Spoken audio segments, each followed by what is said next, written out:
WEP, or Wired Equivalent Privacy. So, what is WEP? Well, WEP came out as part of the 802.11 wireless standard. It came out as one of the first ones because they realized that if you're going to do wireless networks, you had to have some security or people could just sniff your traffic and grab it out of the air. And when WEP first came out, it was decent enough and it did the job. They call it wired equivalent privacy, but honestly, it doesn't give you the same protection as a wired connection. So, what is the flaw with WEP? Well, there's a couple of flaws. The first one is that when WEP was developed, it was developed without the academic rigor and public check of the algorithm to ensure that it actually worked properly without having significant vulnerabilities. And the big vulnerability here is what we call initialization vectors. So these IVs, or initialization vectors, happen inside of a 24-bit key space, which means they are stored with a series of 24 ones or zeros. Now that may sound like a lot, but it really is only about 16.7 million options that are there, which back in the late 90s when this was developed was decent enough that it would keep people out. But with the last 5 to 10 years worth of computer upgrades, that 16.7 million choices can be cracked in just a matter of minutes, as you're going to learn in our lab.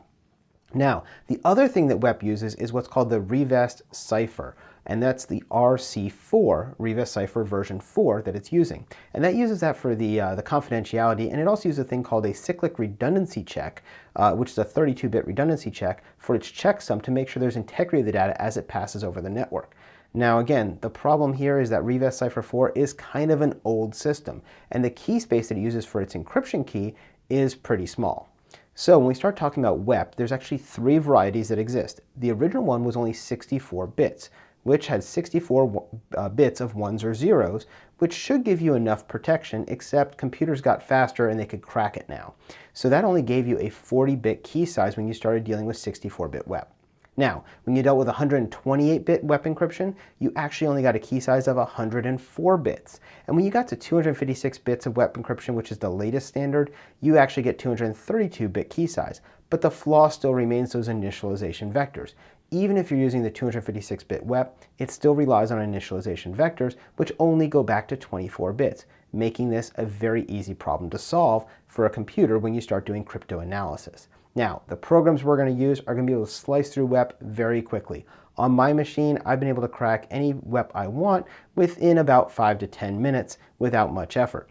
And the busier the network is, the more those IVs or initialization vectors are transmitted, the quicker I can collect them, get all of them, and guess the password. And it works flawlessly every single time. So I'm going to show you that as we go into the labs right now.